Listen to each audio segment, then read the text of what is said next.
discussion at any given point in time.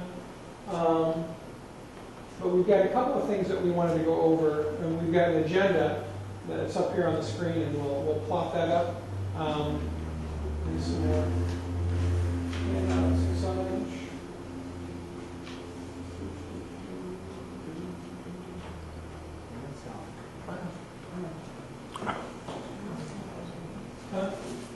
It's, we have it up on the screen.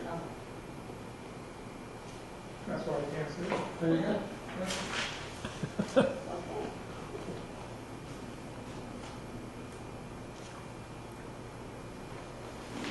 And there's room on the agenda if anyone would like to add anything, change anything, anything like that. I think the first thing that we were going to just kind of quickly go over was, again, while I was doing this thing, is the last meeting we had was September 10th, 2014. Everyone's got copies of the minutes of that. Not really minutes, I would say notes of that. It's not a real, we're not asking for approval. This was just really documentation of what we had done. A lot of discussion at that particular meeting. At the very end of that, I just want to go over the committee suggestions at that point in time, making sure we're all on the same page with that, is really felt that a hybrid approach, to remember the conversations, looking at various funding sources. The committee suggestion was remove $55,000 in capital improvement funds for items not funded, dedicate the $150,000 of the future retiree debt. That was part of that. Roger, if you want, you can have a copy of these with you.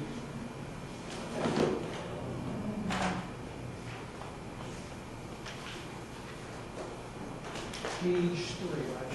Yep. And then there was also a recommendation from, this would be a short meeting if that PowerPoint doesn't. He had it up before. I know. I'm saying it would be a short meeting because there's a lot of information, but so I might have to go upstairs and kick the Historic District Commission out and run that meeting from upstairs. There was also a recommendation or dedicate the $40,000 or a portion of the community pool payments once the 10-year debt had expired. And we still have, I think, At least a year. 2000, that was 2008, so I think 4 years, Jerry, 4 to 5 years, something like that time frame of the pool. So that one's out there, right? That one's out there a ways. Conclusion, stronger likelihood of passing the millage effort if efforts were made by the city, if efforts are made by the city, kind of like what I put as having some skin in the game. If we start doing some of the work in advance and the citizens of Manistee see that we're actually making upgrades to the roads, they would be in a more likely position to then want to look at potentially a millage. And ultimately the voters would decide a millage anyway, so that would be up to them. But if we could see what we're doing, we talked about the fact that we'd like to, if we start doing projects, really kind of advertise those projects, put some signage up, really talking about this is part of the street improvement plan, the transportation improvement plan, the TIF plan, and doing all of those things. And then we were asked to put together possible recommendations for that. So that's what we've got for you today. The other thing that, starting this out, I'm running out of things to say. I looked at the agenda. There we go.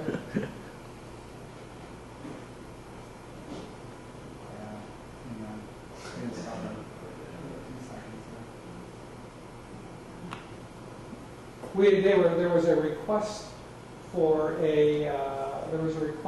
us to get a letter from the city's oil and gas investment advisor.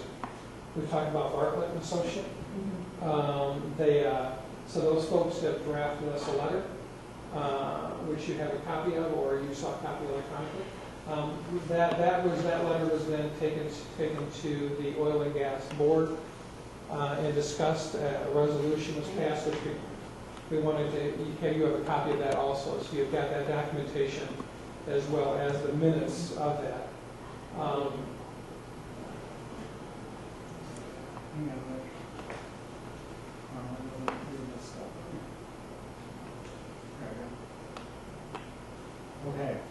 So the agenda, I'm trying to, so the letter from Bartlett Associates, did anyone have any questions about that? I honestly did not see the letter. I did not either. I didn't either. pull it up. So I don't know where that's. You couldn't pull it up? If it was emailed to me, It was it's emailed.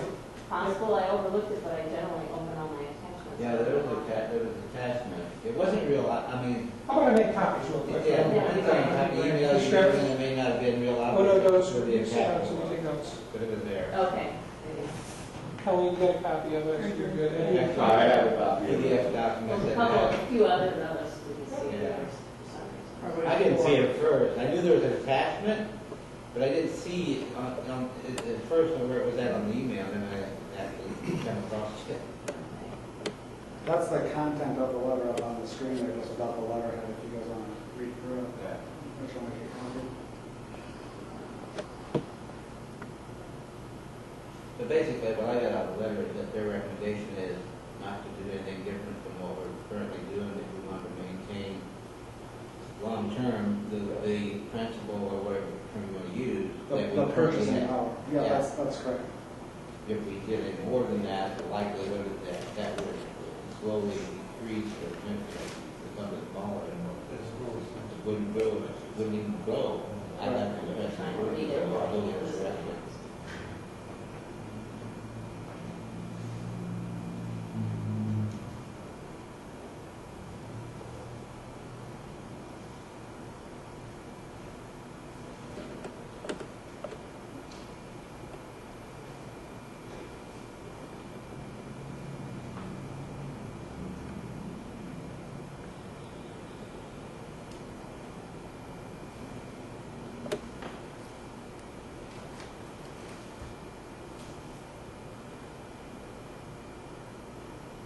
Well, wait, how much is there left over every year on the capital, the income that's made, minus the commitments that are already out there, long-term bond debt?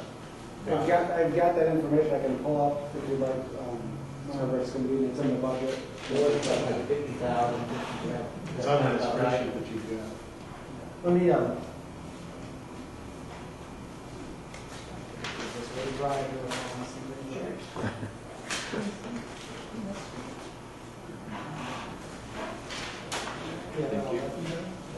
Roger, you want me? Sure. Joe, you're So good? does everybody have this spreadsheet right here? Yeah. We're going to get to that in the presentation, Okay. but if you look at the line about 2/3 of the way down called capital improvement fund, that number is set at 80% of what the non-committed capital improvement fund is expected to be, given a bunch of different assumptions. But this will make more sense when we get to that point. So let me just speak a little bit about the Bartlett letter. What it's basically saying is the purchasing policy and the spending rule percentage needs to be set to be consistent with what your asset allocation is and what the expected returns on a portfolio are. And what they're basically saying is the 3 to 4% is what will maintain the purchasing power over time and also have a fair distribution of spending today versus spending tomorrow, given the asset allocation that we have and the expected returns on the portfolio. And that's where the Oil and Gas Board has been trying to get to since 2009 when we started with them, because we've been slowly ratcheting up the asset allocation, and when we ratcheted down the spending rule to be more in line with what basically the equity returns and also the fixed income returns are expected to be. The equity returns over the next 10 years plus are expected to be a little bit lower than what they've been over the historical record due to a variety of factors. So currently, with our asset allocation, with the expected returns and with our 4% spending rule, we're at a spot that will maintain the purchasing power of the portfolio for the long term, given the assumptions of the expectations. No, when this all was started, we still on the spending rule was what, 4.5%, if I read the notes right? Right. Where is it at today? 4%. 4%.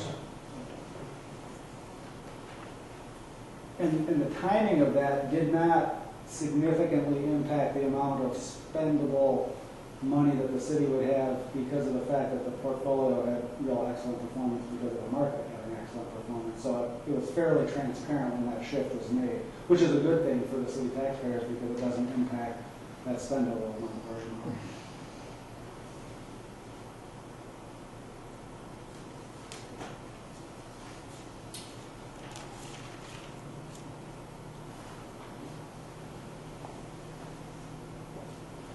So I think if I recall, the original question from Linda was to squeeze it up to 4.5%. I guess it's kind of a weak point, where we got 4.5.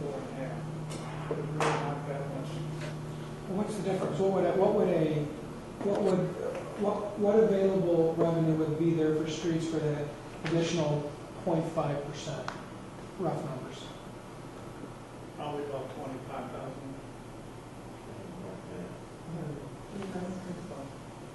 Now we need all the other stuff out of the way.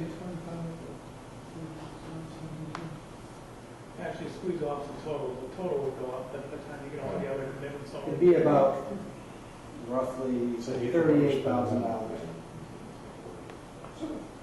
Yeah.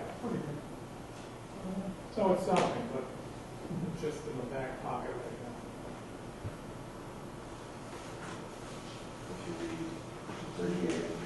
And then the next thing that was on the presentation is the resolution. I know it's a little bit hard to read.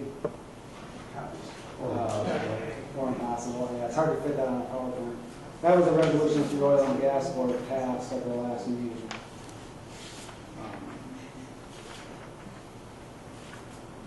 You just want to summarize what it says? It basically echoes what the Bartlett letter talks about, but it goes into a little bit more detail and basically says that the Oil and Gas Board's feeling is that the oil and gas fund needs to be managed like an endowment fund, and that the spending rule percentage not be raised above 4%.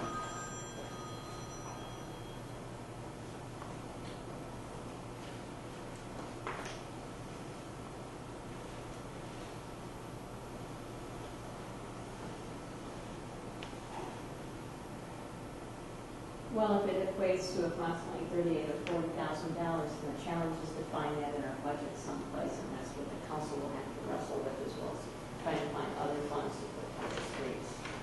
So if they're unwilling to raise it above 4%, then it just puts more pressure on trying to reduce services or other areas where we can find money for streets.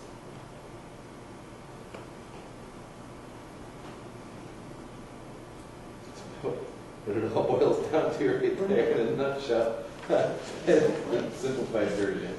Ed, I hate to change the subject, but have you seen anything come through the pipeline yet about the state releasing money? We've got a slide on it right here. So here's the state funding update. So Good good lead. timing. I teamed him up with that. We applied that in advance. Jeremy. So everybody knows the elections are over. Governor Snyder has made it public that transportation funding is his highest priority for the lame duck section of the legislature. And everything that I'm reading between the lines on the commentary and stuff is that the reason for that is because the new legislature coming in actually is going to be a little bit more conservative than what the outgoing legislature is, and therefore might complicate the challenge of raising additional revenues. He wants at least $1 billion in new revenues. The number keeps going up. I get some presentations which Jeff is going to go through from MDOT. MDOT has said 1.2 to 1.5 billion, maybe a little bit more than that. The thing that's interesting is MDOT has also, because they've been presenting to at least some of my professional organizations for a number of years, and they were always saying this 1.2 to 1.5 billion. They've changed their term. They're saying 1.2 to 1.5 billion for state roads. They didn't used to say that. That's a subtle shift, but I think it's kind of important because I think if this funding package goes through, there may be a movement to not distribute it according to the current Act 51 distribution. Just so keep that in mind. I don't think that will happen, but MDOT I think is going to want a bigger piece of that. So what also they said is if, let's say, they push through a $1.5 billion package, that will roughly double the amount of gas tax money that the city gets. So I think the chances of something happening in lame duck are pretty high. I would say better than 50-50, just based on what I'm hearing. A couple other little commentary things. The previous package that was being done in the summer stalled out in the Senate in June. The House passed a package that, I'm going to put it in quotation mark, increased $450 million, but it was really just moving the pieces around on the board. It didn't raise any new revenue. It stole some of the general fund. And, so, I mean, it would be a net increase for streets, but it would also put pressure on other parts of the state budget. Is that an increase in gas tax then? No, they didn't on the phone. They just shuffled it They moved a bunch of stuff around. Pod A to Pod B, Yeah. because they didn't have the moxie to go there, and they probably didn't have the ability to go there, or they chose not to go there. So they were just taking it from internally. It's exactly what Linda just said 3 minutes ago about There's no new money. no new money, it's just getting shuffled in from a different source. And the governor's plan, or at least a part of it, was to do some stuff with the registration fees, but also to make the tax become a wholesale tax rather than a pump. Is there any likelihood, I think there's any likelihood that we might not get, or the city might not get some gas tax? Yeah, Didn't they get it? haven't gone there yet. I don't think that's likely. I mean, we were trending down, and you'll see the presentation that shows us that Still talk. we'll talk about that. We'll see it, the presentation will show. The city was also trending down, but that's flattened out and actually started to increase a little bit recently. We just got a one-time influx of money of about $46,000, and that was a special appropriation that the legislature made, so that helps. But it's not a permanent fix by any stretch. That was a one-time based upon the severity of last year's. No, that's a separate payment. We got a little extra for winter maintenance, Right. which has already been spent, but there was we got $46,000 just in the last month that came through as a special law that the state passed. And I think it was maybe $200 million or something, or $150 million. And 46 was our percentage of And that. 46,000 was up for something that they distributed to the road commissions and the cities and what have you. The plan that's probably going to emerge, if anything does, will be a mix of gas taxes and maybe new fees, raising registration fees, or changing the way that's calculated. But you know what? They've got a month and a half to debate that and get that done, and anything can happen in lame duck. And so I think the concern of the Michigan Municipal League and the Michigan Townships Association, at least according to their lobbyists, is that they won't be able to agree on the full 1.2 or 1.5 billion, and they're just going to do something, and maybe it's only 500 million. And they're going to say, hey, we did it, we're done, we're good, deal with it, locals. And then all the public's going to say, oh, hey, they just passed this big funding bill, but it's a third of what it needs to be. And that's kind of a pretty big concern. And so I think our lobbyists, MML, is really pushing to have a comprehensive package. And the governor has said he wants to fix it the right way. Not that that's going to happen, but that's what his preference is. So it's going to be really interesting to see what actually comes out in the next 45 days, if anything. So I'm sorry, I just want to be clear. So the 1.2 or the $1.5 billion, is that going to be mostly, is it going to be dedicated to major roads only? No, I mean, all the talk has been that will be passed through the existing Act 51 fund. Okay. So some of it, Okay. but the majority of that does go to major. And then we have the flexibility to move some of that money into the local streets, providing certain conditions are met or resolutions passed by council. So, unless they change the Act 51 formula, then who knows what will happen now. But I don't think I'm hoping that's not likely to happen. But there's a lot of uncertainty here. So the numbers that we're providing to you right now are the best information we have as of today. That was my question. That doesn't mean they're going to be that doesn't mean that's not going to be what Lansing passes. You know, we're trying to give you the most accurate information that we have available, but there's a lot of caveats here, as in what will it be a month from now, 2 months from now? We just don't have that information. So please understand, when you're looking at these numbers, that's the best information we have today, but you should assume that that is going to change, and that these aren't absolute numbers by any stretch of the imagination, and just we need to make sure we keep that in the back of our mind. But, looking at the numbers we have to work with, that was my question is it, very confident, or at least at this point, that we're not going to lose? I think so, Joe. So that gives us a number, a fairly good number we can work with. And Baseline. anything, baseline. Yeah. And anything that comes out of this funding you know, I think that's a good way of that looking would at be it, a Joe. choice. I think that's a good way of looking at it. So we wanted to quickly go over and have Jeff go over. We've seen two presentations recently. Both Ed and I have seen these at various conferences. I don't think they were presented at the last one that you went to. These were done at the MGFOA. I think that they were done in my last one too. Some of these were. So we want to quickly go over here these with you. And you may ask yourself, well, I don't care about Southeast Michigan Council of Governments.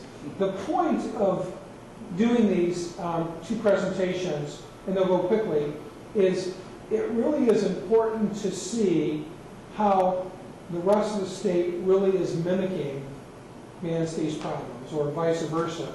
The problems that we have associated with Manistee aren't simply isolated in Manistee County. You'll see a tremendous amount of similarities throughout the state. And I think this is always good to show perspective about the bigger picture. And that was the reason for these. And the gentleman that gave this part of the presentation, his name is Carmen Colombo, and he's with SEMCOG on their transportation division, but he's also the chair of the state's Transportation Asset Management Council, which has been in existence for probably 10 years now. And they're charged with MDOT and the state to basically report back to the legislature on the condition of the roads, and they're issuing an annual report. So Carmen's very knowledgeable about some of this. Jeff's going to talk about these, or we'll talk about them together.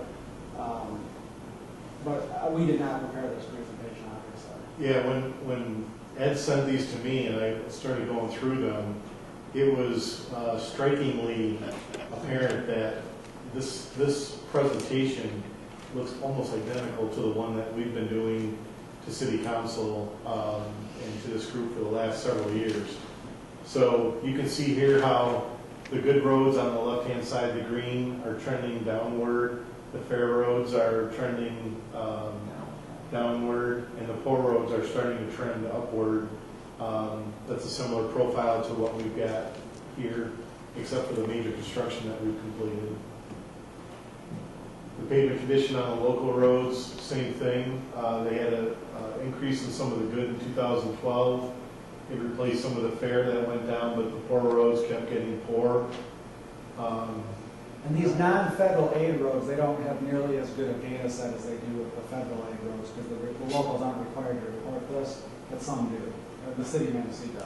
Yeah, we do.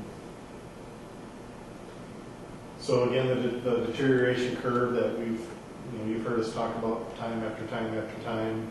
The critical distress point, which is a PASER rating of 4 and above, is the least costly period of time for us to fix and maintain roads.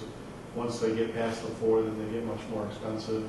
I find it really remarkable. I keep looking at that chart, and I still find it remarkable that 15 years is at the point in which your pavement in northern Michigan hits that critical distress point. Well, that's the pavement in southeast Michigan.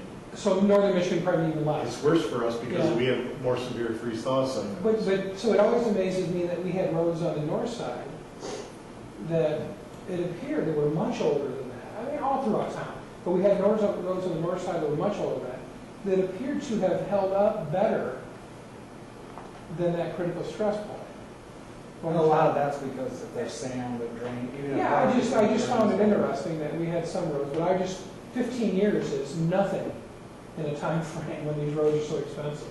So their presentation again mirrors ours with when you can perform routine maintenance, preventative maintenance, and then you get into the reconstruction and the heavy maintenance. Again, the cost of the treatments, their costs aren't going to be exactly the same as ours. They've got different economic factors and competition down where they're at compared to ours. But again, you can see the trend of it's much cheaper. The earlier you do the cheaper for the treatment on the road, the older it gets, the worse, more it ages, those costs start to multiply exponentially. And then just a comparison of their federal aid roads versus some of the local. This is what they're projecting that these roads are going to do for over the next 10 years without any additional funds. So this is basically the do-nothing strategy. Right. And so you can see the trunk line, the freeway, non-freeway, and non-trunk line federal aid, which is major streets.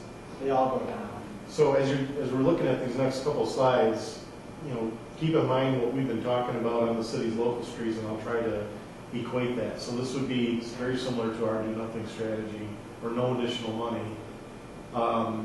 The 500,000, if I recall, was kind of our 400,000 locally to spend. And it still has a downward trend, but it almost keeps you kind of equal to what we've got. And then here, then the next one they're showing is what $1 billion would do for them. For us, that's the number 600,000 that we've set as an objective in the city of Manistee in order to have some upward, a little bit upward trend to it, but at least maintaining overall. Overall, on the statewide, where you can see the freeways go down, the trunk lines kind of almost hold their own, and the non-trunk lines maybe increase a little bit.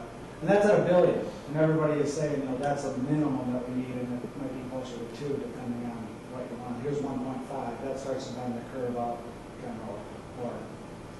And I would equate the city of Manistee, if we were able to come up with 800,000 a year to put into our road system, we would see similar trends to this.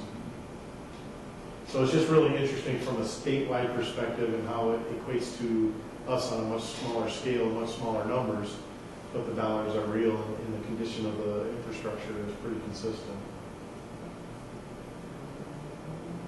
So this is kind of going into the funding, just to clarify, the state gas tax, 19 cents per gallon, state vehicle registration fees, and the federal gas tax. The thing that Michigan has that most states don't, which is confusing, I think, for a lot of citizens, is that it's also subject to the 6-cent sales tax, but none of that goes to the roads. It all goes to the schools and to some of the statutory constitutional revenue sharing. So the taxes at the pump seem high, but it's not all going to fix the streets, and that's a concern, and I think it's confusing for people.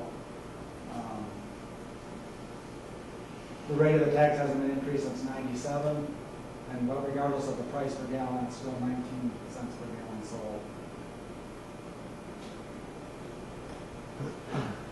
So as the price of gas goes up, we buy fewer gallons of gas, less money goes into the road system, even though people are still utilizing it and the weather's still having an impact.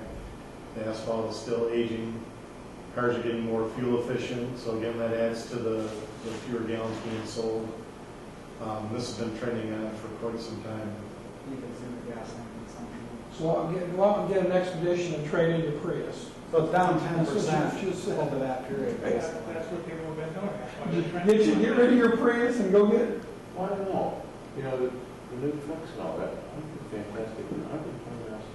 I've been fantastic. You're not getting 39. Huh?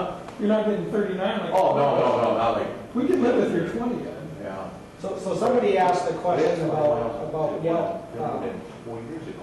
what's likely to happen to our MTF collections. And you can see over this time period, it's pretty much trended down, went up a little bit in 2010, but it's starting to flatten a little bit because, I mean, at some point, people still have to drive regardless of how, we have pretty much mimicked that. We've gone down and then kind of leveled out, and maybe even started to increase slightly. So again, it's pretty much the same pattern. They were talking a little bit about what they're doing in some different states. In Oregon, they're talking about doing it on mileage. The more you drive, the more you pay. In theory, that sounds like a really good way to fairly and equitably allocate the cost, but there's a whole lot of privacy advocates and people like that that are concerned about Big Brother and how you can implement that, and it's going to be self-reported, and there's a chip in my car, and there's a lot of implementation issues. I agree with that. So they're trying it, and I don't think they've had enough experience with it yet to see how that's actually working. But that's been discussed quite a bit, not so much in Michigan, but in other parts of the country. I think California's been talking about that too. And here's talking about a lot of stuff. here's just what some other states have That'd be done. great for me. Michigan's talking 40 cents a gallon It would be today. terrible for me. It is, but that's what they're Only has 11,000 asking. miles on it. Yes. So you can just kind of see what some of the other states have been doing. I mean, really.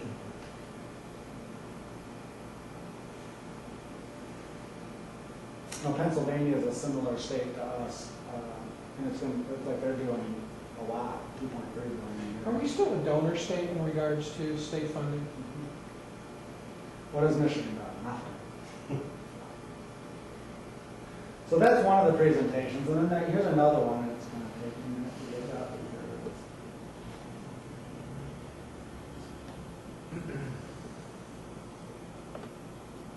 So this is done by Dennis Kolar, who's the managing director of they don't call it Oakland County Road Commission, they call it RCOC Road Commission for Oakland County. We're talking a little bit about the potholes. He said the winter was bad, however, that just exacerbated an already situation that wasn't very good. This is a very telling chart in terms of per capita expenditures based on Census Bureau data.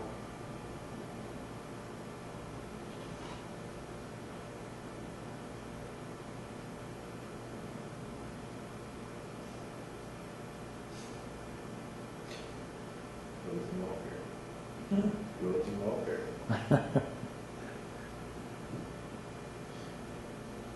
So we've never invested at the rate that the rest of the country has. Or 42, maybe 4. Okay, that's depressing. Again, this is the same data, maybe a little bit of a different time frame. And if you go back and revisit the ones that, the presentation we did last, January, December, you'll see slides that our local stuff was almost identical. So this should look familiar to the council members who saw those presentations, or citizens were there too. This is kind of an interesting slide. It just shows the distribution of the Michigan Transportation Fund sources as they're trying to, so gas taxes is less than half. I was surprised vehicle registration fees are a bigger chunk. That was surprising. That's amazing. It is amazing. Mm-hmm. Yeah, I thought that was pretty interesting. And then you got the diesel tax and some miscellaneous stuff. So that was my takeaway. Was interesting.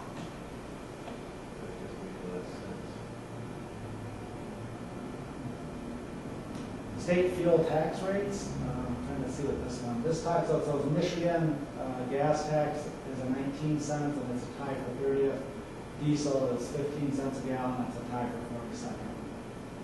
So just again, trying to demonstrate that we're behind the curve a little bit when it comes to investment in infrastructure tax rates. That's also again distorted by the fact that you've got the sales tax. A lot of states don't charge sales tax on their fuel. They're showing some of the Road Commission of Oakland County operating costs, just as an example. So their funding from the MTF was down about 3% over that 10-year period. And this is the inflation of the different things that road commissions use. And I think this is a very interesting slide as well. We use the same stuff. What's this traffic signal? It's the controllers that we've got down here at like First Street, Okay. First Street and Maple and River. Now, we're going to be a little lucky this year because we're expecting fuel prices to stay below $3 for the rest of the year, barring some unforeseen circumstances.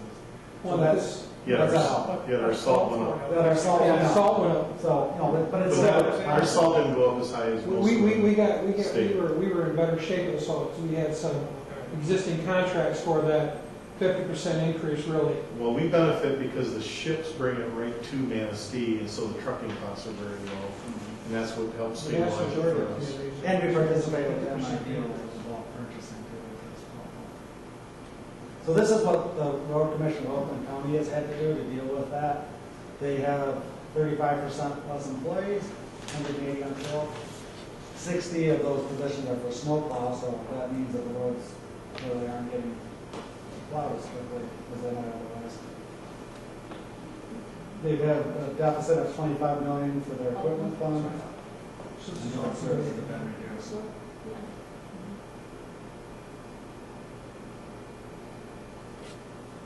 This shows Oakland County, their pavement condition. 2012 showed 33% as being good. Without additional funding, by 2016, that's going to drop to 15%, and their poor is going to increase, I can't read what that is, 13. dramatically. 13 to 35. 13 to 35. And then the slide on the bottom left shows with additional funding. I don't remember how much additional funding he said that was. Probably the 1.2 billion range distributed. But you can see it makes a big difference in the pie charts. just another way of saying what we've been talking about. Different things that they've done, privatization, restructuring, technology, staff reductions, sharing of resources. They privatize a lot of the things that they do.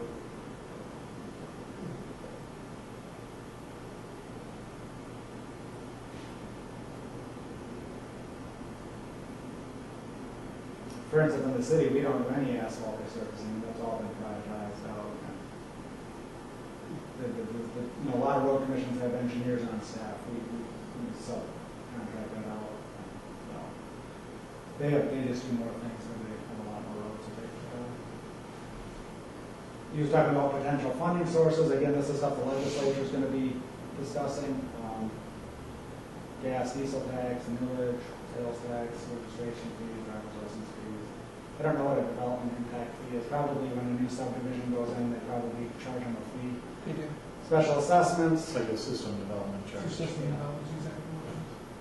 So I think that his point is, different local municipalities are looking at all kinds of different ways to raise more revenue for streets, because not all of those they can do, but some of them they can. Here was House Speaker Bolger's road funding plan. Again, replace the fixed gas and diesel with a wholesale rate, increase overweight, oversized truck permit fees, eliminate vehicle registration code loopholes, change license transfer fee to reflect value, shift some sales tax revenue to roads, dedicate 1% of state use tax to roads, would generate only 400 to 500 million. That's the plan that I mentioned on our presentation. And that one passed the House, but not the Senate.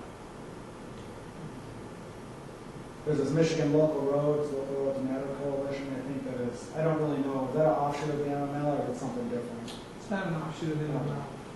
So it's a group that's trying to get this legislature to take some kind of action. Now, I don't remember all that he talked about on this slide, and there's not any explanatory verbiage, but the two things that I can speak to are the middle two. We need to eliminate heavy trucks. Michigan allows heavier trucks than any state in the country, but they have to have them spread over more axles. So the impact isn't what you think it is, because what really kills the roads is when that weight is concentrated on tires rather than being spread out. So that there's a lot of debate about that and discussion. And then also the warranties from the contractors. I know MDOT does some of that, but you pay for that up front. You either pay for it at the end or you pay for it up front. And there's been some legislation that's introduced to try to require that. And I think it may be just for MDOT things and for local projects that are above a certain amount. But that has not been signed into law. Yeah, MDOT's really just experimenting with that at this point. And I can't speak to the better materials or the construction techniques. Obviously, if you build the bases thicker and have them drain better and stuff, your roads will last longer, but even that drives up the upfront cost of your reconstruction. It's funny, you have me to learn of the construction techniques they use in Ohio. I was just in Ohio last week, and they're redoing like 46 miles of I-75, starting just south of the border, Michigan and Ohio. And the pavement looked really strange. So I kept driving past all these trucks, and I called the company. There's several companies doing the pavement, but ODOT gives their formula, probably like what you guys used to do. You have a formula, you give it to the contractors, they all have to meet it. They have a lab tech or engineer on site that tests it when it comes in. They're using composites in their freeway pavement, and instead of taking the whole freeway off and redoing it, they're doing an overlay. And the warranty in Ohio now, their governor passed some law where they actually the contractors have to warranty their work for so long. And the expected longevity of the I-75 project was 15 to 18 years with the composites that they're putting in asphalt. So it's a slurry coat, Jeremy, over the top? Or It was like are they milling it, a inch and then relaying it? Some of it they're tearing completely out, but there's a lot of sections where they were just taking off. Milling an inch or two, Yeah, and skimming it. Yeah. So that means the base had to be good. That's almost what they did on 31 down here. Well, I thought 31 was just a slurry coat. I didn't think they took anything off. It's They don't- a sometimes two, they do. that's a two-layer slurry. Yeah, they didn't take anything off, they just went right over the top, but that's what I was asking.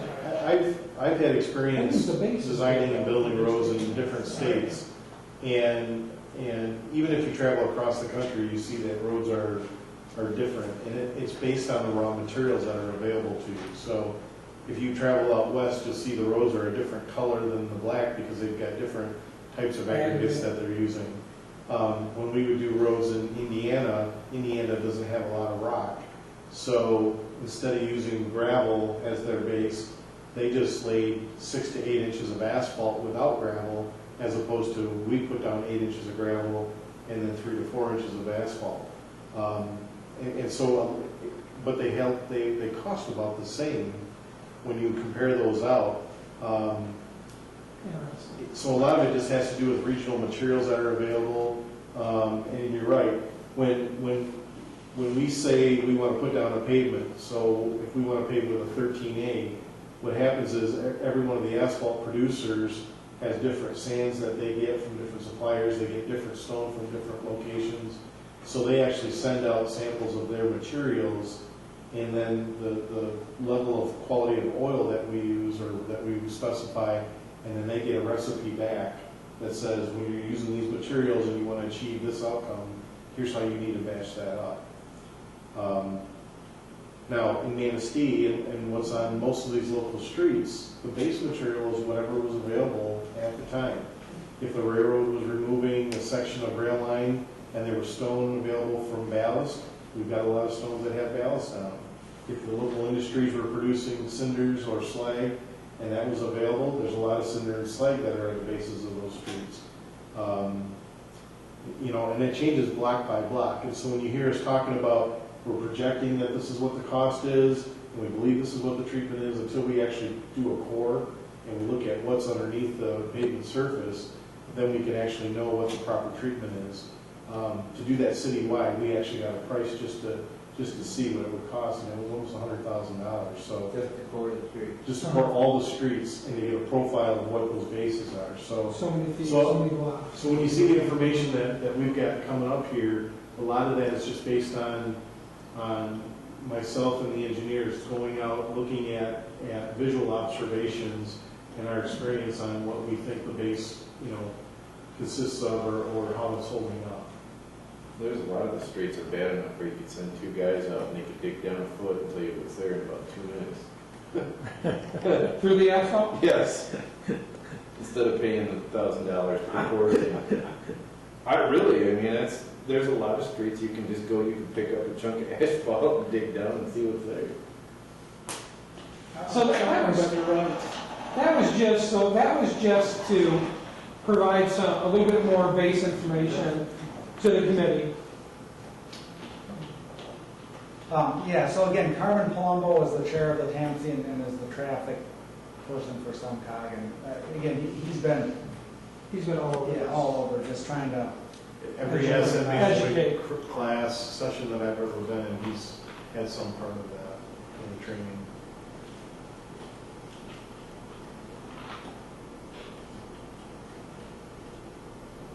So, again, Yeah, I just want to make sure. So, again, go ahead, Jeff. Well, so when we get to the point where we're looking at a section of road, and again, we've covered this a lot, but these are the selection criteria that we look at.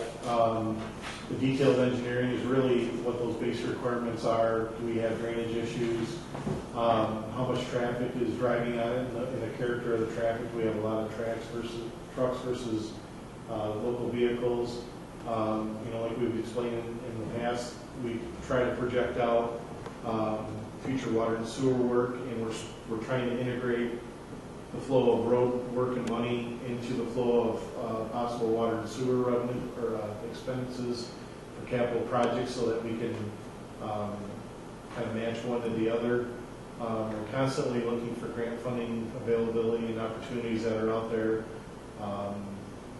If we have future known projects, when Reese Riley built their tank farm, when Glenn's built their store, are 2 examples.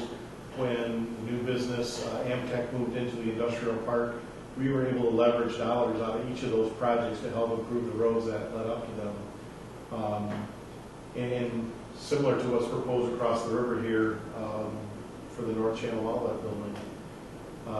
Looking at condition of curb and gutter, a lot of the projects that we've done where we do the mill and fill, which is grinding off a portion of the asphalt, laying down a new layer, instead of replacing all the curb, we'll just do spot repairs, sections that are really bad.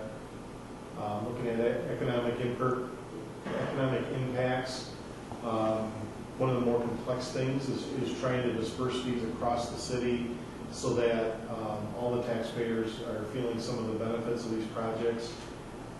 Some of the things like the slurry seal processes, those are specialized contractors. So if we wanted to come in and do one street, we would pay an absorbent amount of mobilization costs. So we're looking at how to package up, 6, 7, 8 miles of that type of treatment so that we can get the best bang for our buck. Constantly looking at different safety issues and addressing those as we can. Right condition of the roads. Some of the roads that are scored very poorly on a Pacer condition actually don't ride that bad. And we've given that example in the past of, I think, Quincy Street and Harbor Drive have the same structural rating of the pavement, but they both ride completely different. And then also looking at the drainage and sub-drainage structures. What this doesn't take into consideration is, and this falls on the lap of council, it's the political realities. There are times when decisions are made outside of all these criteria that fall within our council's purview in setting that. And there always will be those political realities that sometimes will come into play here. And that's the one area that's not addressed here. Yeah, the hugest issue is that the asset, if you maintain your asset, if you manage your asset, it's 180 degrees from how we have managed that asset in the past. The proper way today is to take care of them, to put the money into them when they're least expensive and keep them as long as you can, as opposed to letting them just like your house deteriorate, just and like your try to rebuild them. Same thing. And we've done it locally. We're guilty of doing it locally. We're guilty of doing it at a state level, and we're guilty of doing it at a federal level. And so the Asset Management Council is really trying to change that whole philosophy. So, based upon that, we wanted to just quickly go over again and have Jeff go over the estimated treatment costs. You've seen this before, but before we go on to the next one, we just want to talk about that briefly one more time. Right. Our goal is to cover at least a quarter of the city to a third of the city each year with the crack sealing. That's the biggest bang for our buck. If we can keep those cracks sealed and try to prevent the future cracks from forming, we get the biggest return on our investment for that. The next thing is the light rehabilitation at $28,600 per cost per lane mile. That's the slurry sealing. So that's the same type of a treatment or family of treatments that what you saw happen on US 31 south of town, where they crack sealed the existing roadway, they fixed any of the imperfections that are in there, and then they gave it a new coat. It's a very thin coat, but it levels out a lot of the rutting, a lot of the cracks, and it provides a new layer of protection from the ultraviolet rays. And water. And water, correct. So the next best opportunity is to take our roads that are starting to slide into the 5 and 6, where crack sealing is just getting a little bit too heavy on those streets, and to recoat them again. And examples of that would be River Street is a perfect example of that. River Street's at that point. And if we can do that $28,000 treatment and keep it from sliding into the 3 and 4 category, or the 3 and 5 category of the Pacer ratings for 5, 6, 7 years, then we prevent that $122,000 mill and fill, where the asphalt no longer can be covered up, if you will, but it has to be removed and new asphalt put in its place. And then, of course, the reconstruction is the big killer. Reconstruction without storm sewer is estimated at $457,000 per lane mile locally. and it jumps to over $500,000 per lane mile if you've got to add storm sewer to it. So this information here is what I used, I think it was a week and a half ago. So when we put that article in the newspaper about costs, I thought, you know, when you're talking about a city, it's easy to understand a lane mile when you're talking about US 31 or M55 or something of that nature. But it seemed to us that in order to make it more relevant for our citizens of Manistee, we thought it'd be better to break it into a block. Everyone kind of has a better feeling of what a block is. We believe an average city block, if there is such a thing as a standard city block, is about 660 feet. So that's why we tried to break it into that increment, so it would be more meaningful to the residents to see what that cost is. This is where we got the information. We started talking about the 3 different categories, not wanting to over talk about things, but talking about reconstruction, heavy rehab, light rehab, and then the slurry coats. This is where we got that information. That column is per block.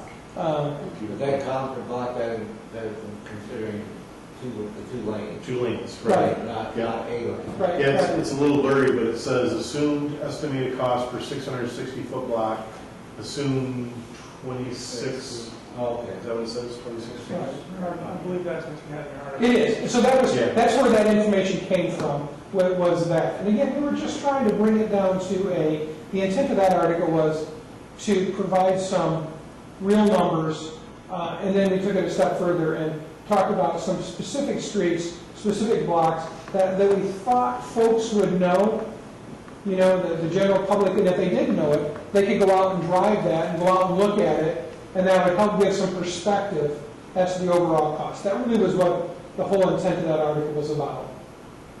I have a question. So if that's the column all the way on the right with the numbers is per block, 660 feet, it basically would cost us $100,000 to take that road up and put a new road back in.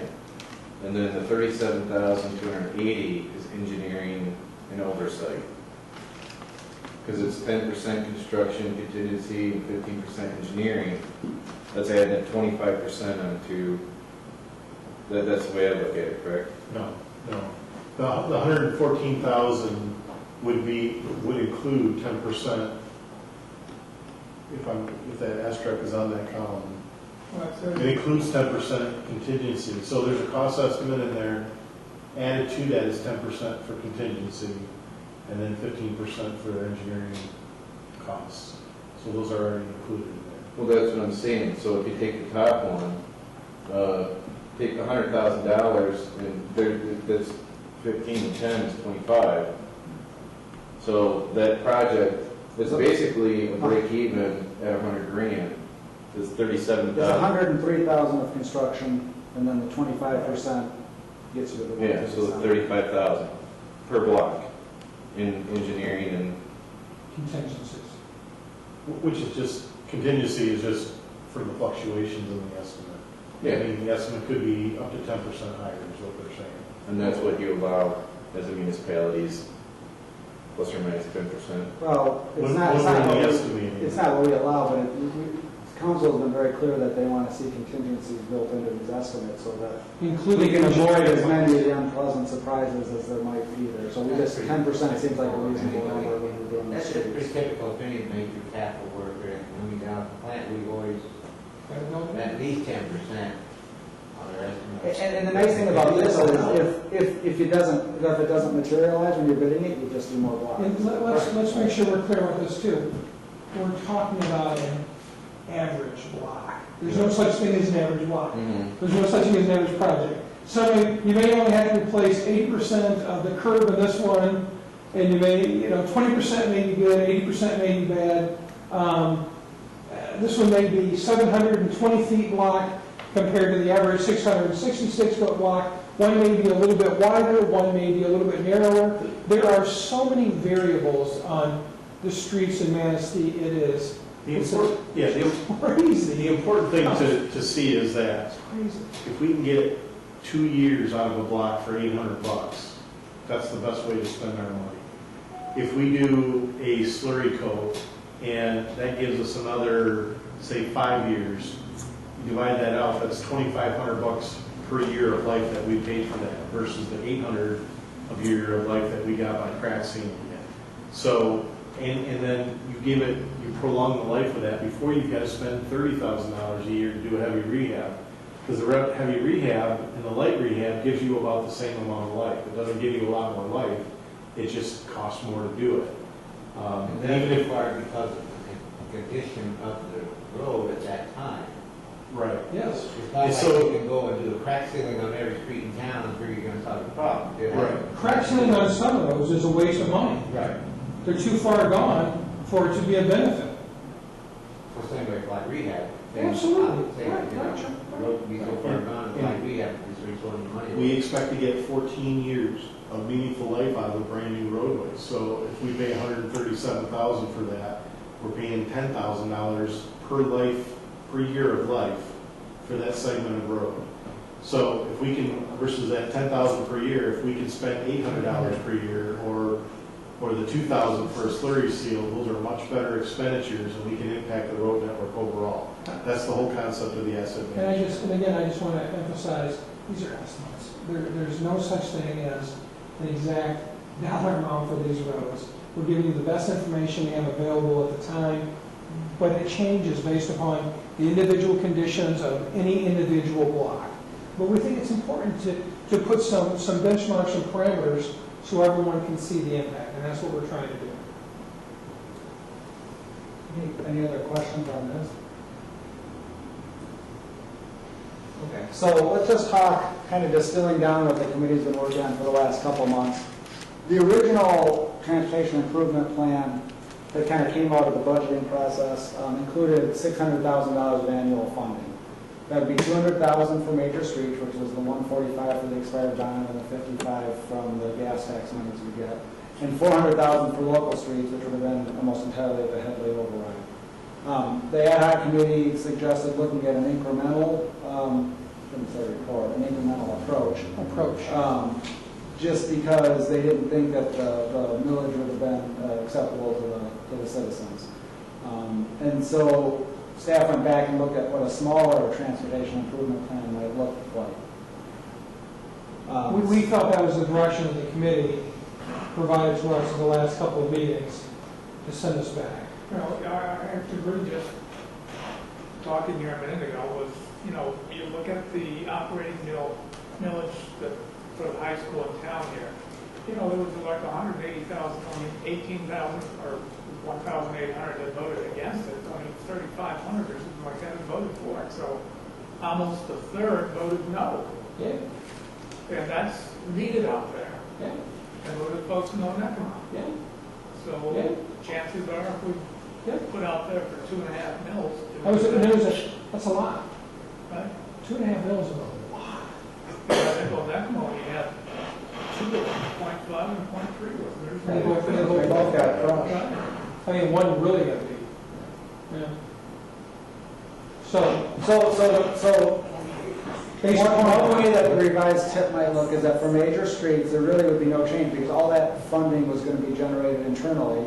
And this major street network is in such a condition that that will help it to pretty much maintain or stay flat.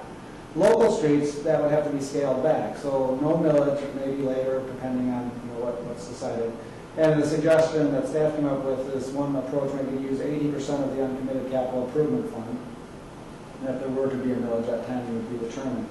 There's a lot of assumptions built in here. One is that Act 51 funding is flat. Well, I think there's a pretty good possibility that sometime in the next, period of time that we may get an increase in that funding, but we didn't build that into any projections.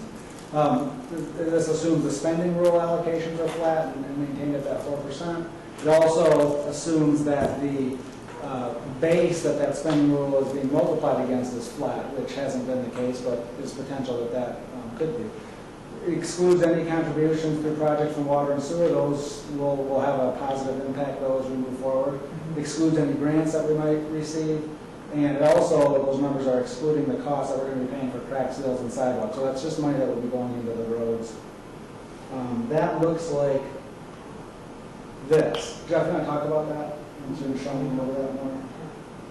I'll talk about it. Basically, the original versus the revised, if you just look at the columns on the left there. Just look for color. The idea is to Sorry, look at the you length of the just look for color. color. The original plan, which had, and this is just on the local streets, mind you, because that's the one that's impacted, would have basically done over a 5-year period the column on the left. And that would have been roughly 6 miles or 70 segments. The scaled back funding will do approximately a mile and 20 segments. Now, Per year. Or over that 5 years. over the 5 years. Keep in mind, you could do a lot more segments if you decided to pick the very best local streets and the ones that were eligible for a slurry seal. But I think there's some, and I can't speak of the colors, there's some reconstruction maybe in here or heavy maintenance. So depending on your mix of fixes that you're using and some of those priorities, that column could change or shrink in length. But the point is, it makes a big difference. That extra funding that was going to be raised to do the local streets really impacts how much work can be done on them, absent any other changes. How much money are we talking? Well, here's what that plan looks like. There you go. Good question. So on the May, this goes out for 10 years. You guys had enough light to see that? The major street is unchanged from what had been presented earlier. The local streets, there would be a 80%, well, this assumes an 80% commitment of the uncommitted capital improvement funds. So any money that comes in pursuant to the spending rule that isn't already committed, 80% of that would, in this plan, would go towards the streets. And you can see that stays at 40,000 for the next 3 years, then rises to 72,000, then 96,000 for the 6 years after that. Once you get out a little bit further, that goes up even more. But that's what that looks like if you wanted to commit some capital improvement fund monies to the local streets. And the reason for the 80% is we were simply trying to provide some flexibility for council on the annual budgeting process to still have some available capital improvement dollars for other projects. If they wanted to, on any other year, say, we want to put that all towards streets, then that clearly could be done. We were just trying to, at this point in time, trying to provide some flexibility for city council during the budgeting process. It's just really that simple. But taking this approach, 90, we're talking about 9 years, we're talking 96,000 a year, Well, right? That's just 2024, that's 96,000 per year at that point, well, even prior to that. But even irregardless, we were talking initially on, the comment was that you were recommending that we needed about 450 plus thousand a year to actually 400. get, 400,000 a year to gain ground on the condition of the streets. If we're only spending less than 100,000 a year down the road, we're gonna get farther, the roads are But gonna. this shows half of it.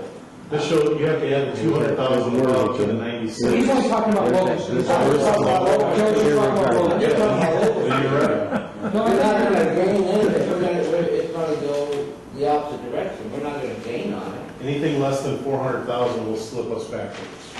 So the street overall will not really, which is some streets. So will. someplace or another, we have to have 360,000 to the local street fund, where it's blank right now, correct?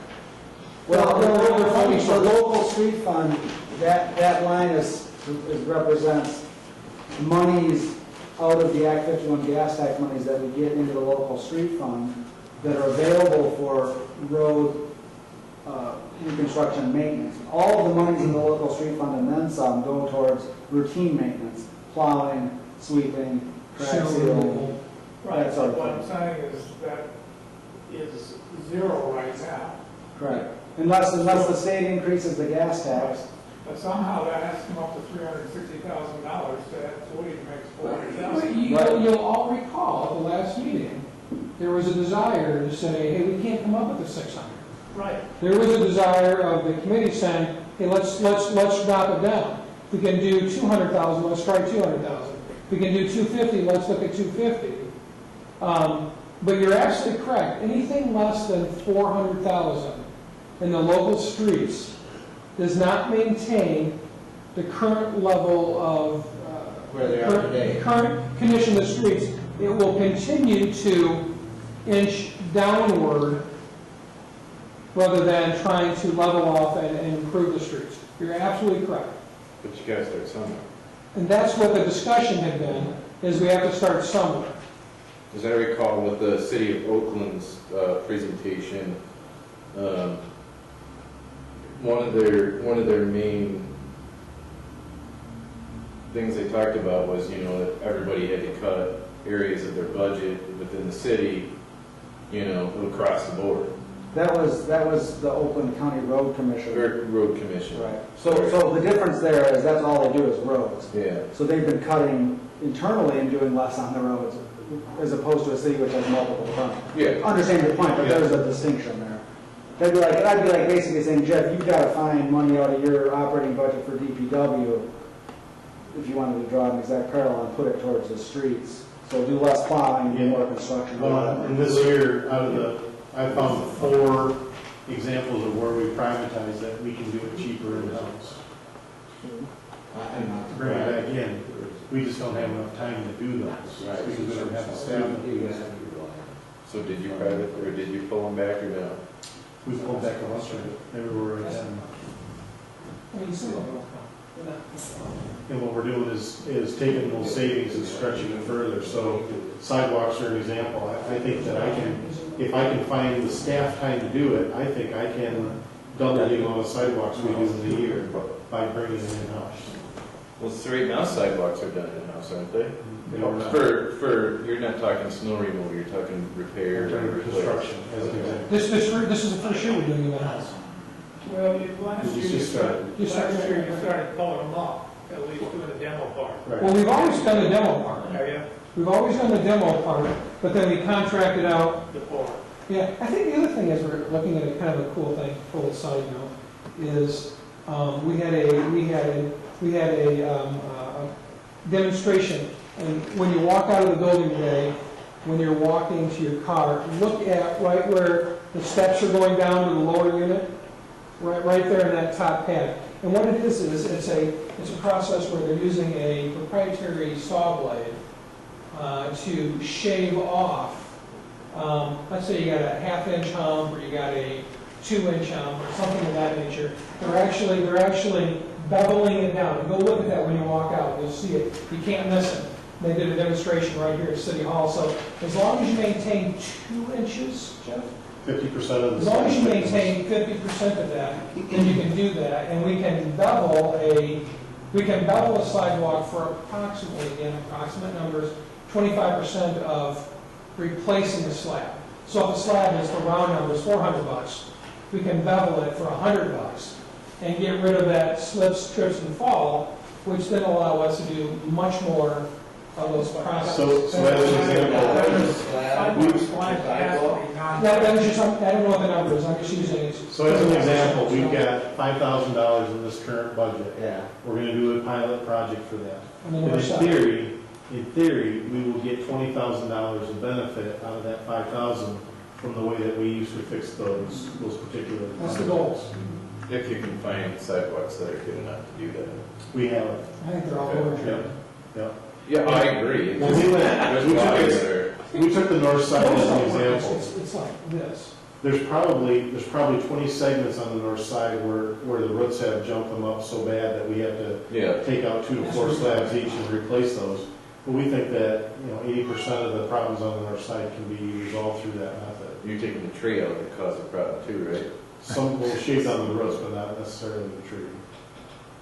That's one question I always have had since I moved back up here. The city goes in, takes down a tree that's pushing the sidewalk up, and then lets you plant a new tree in the same spot that's gonna do the same thing. Yeah, but it's gonna take 15, 20 years for the tree to grow And big. then the height of the tree too, That's correct.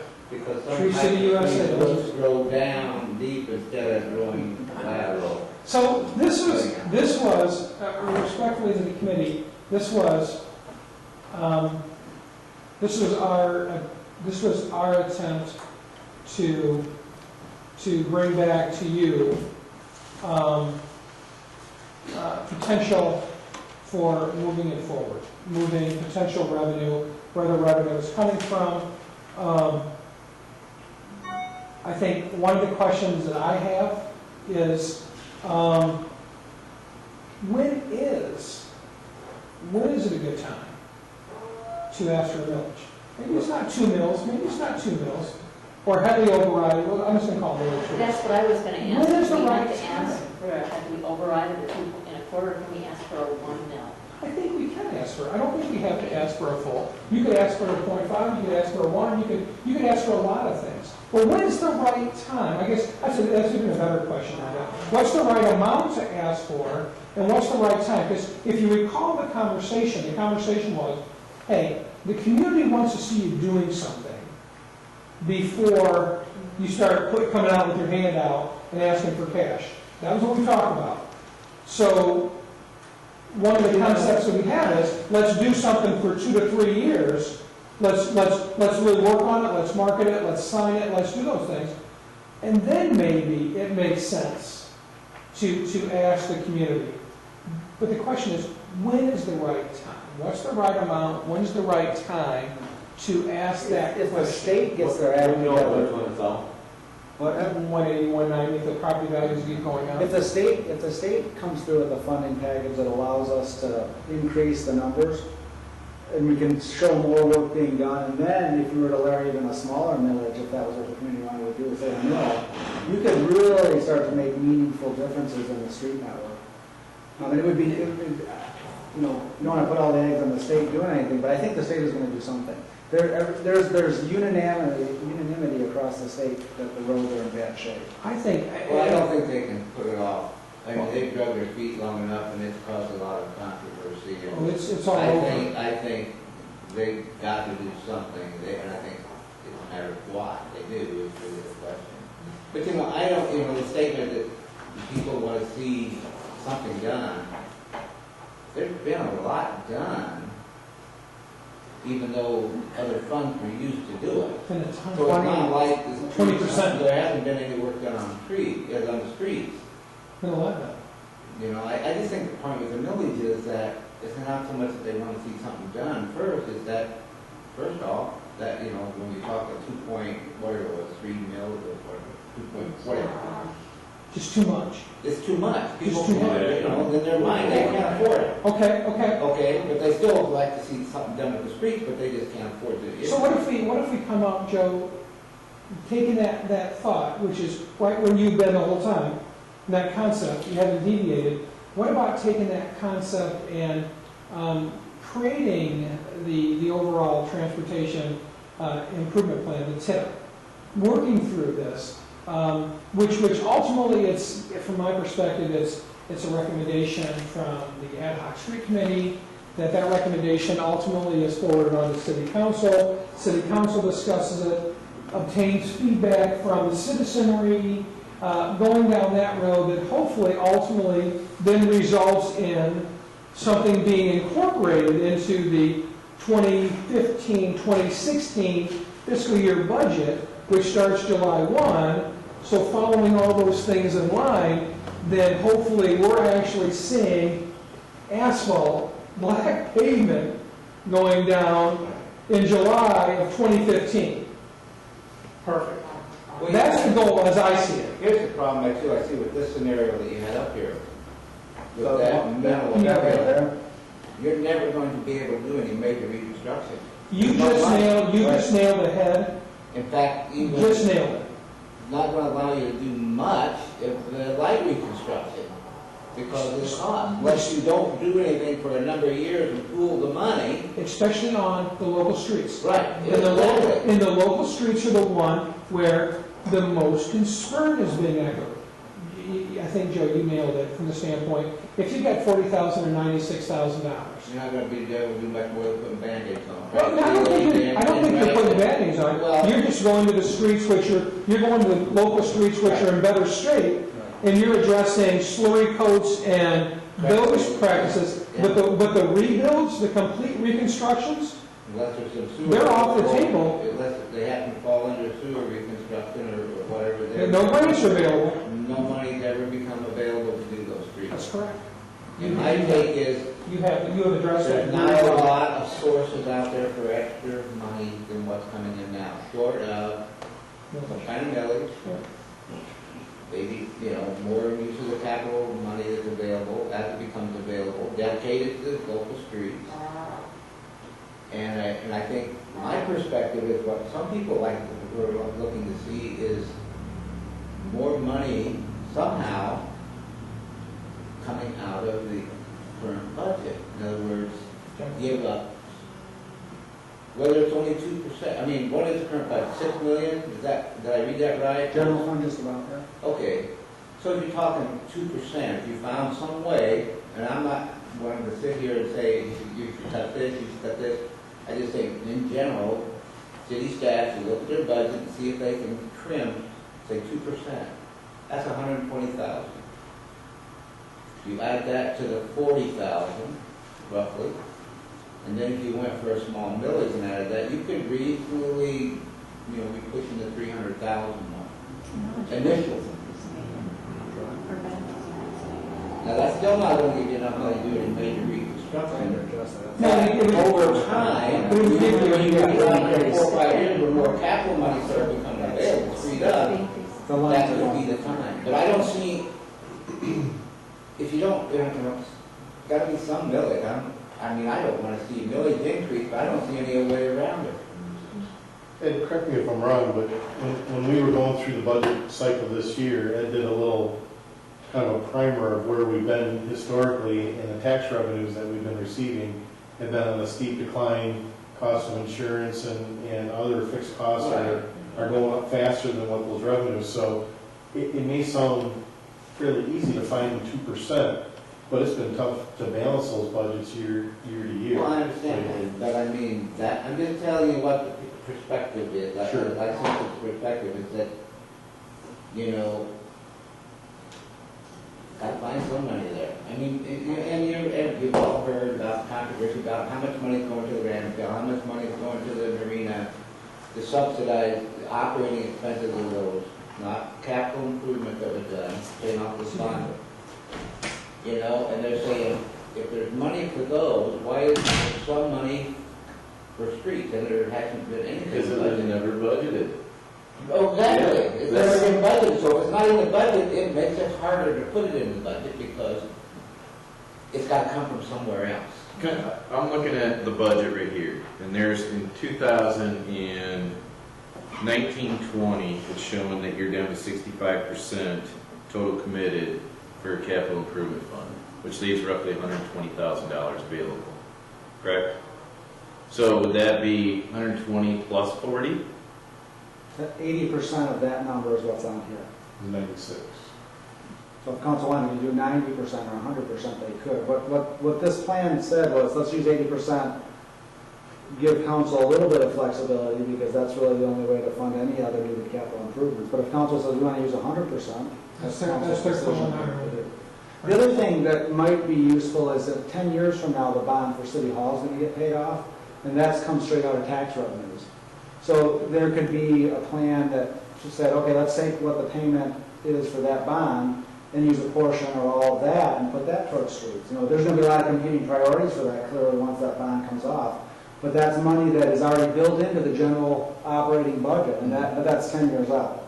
Well, yeah, and waiting 10 years to start doing something, it's going to cost us more because Clearly. things are spiritually deteriorated. Plus, But maybe the sunset the millage. what you hear on the street is that people are wanting to see something done now, not 10 years from now.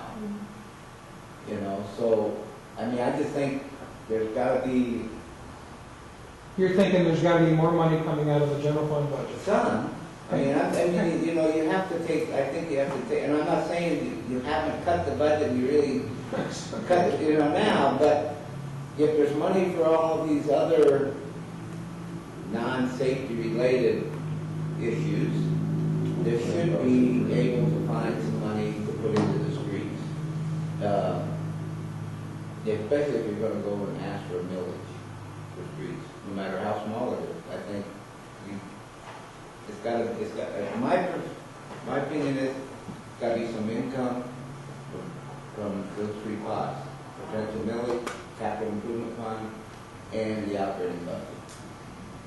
What those numbers end up looking like, I don't know, and I guess to determine what size millage you go after, it's gotta be determined based on how much you're able to pull. We know what we can think you can pull out of the capital improvement fund over the next, 10 years, 9 years. And then again, how much can we actually, take out of the budget, current budget, or next year's budget, when you start looking at that.